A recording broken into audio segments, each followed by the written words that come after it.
ભારતના પ્રથમ મહિલા વડાપ્રધાન ઇન્દિરા ગાંધી વિશે ધોરણ 7 ગોવિંદપુરા અનુપમ પ્રાથમિક શાળાની વિદ્યાર્થીની રૂહી, જે સામાજિક વિજ્ઞાન દ્વિતીય સત્ર એકમ 17 જાતિગત ભિન્નતા આધારિત પરિચય આપશે.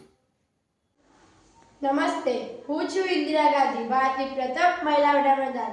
લોકો મને આઇલેન્ડી કહે છે કારણ કે દેશના હિત માટે કઠિન નિર્ણયો લેવાની હિંમત મારી પાસે હતી.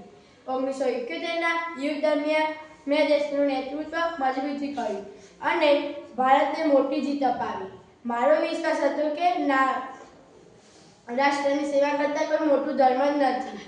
પ્રિય વિદ્યાર્થીઓ, શું તમે જાણો છો કે નારી માત્ર ઘર સમિતિ સુધી નથી, તે દેશનું નેતૃત્વ પણ કરી શકે છે. હિંમત અને હકારાત્મક વિચારો સાથે તમે પણ ભવિષ્યના નેતા બની શકો છો.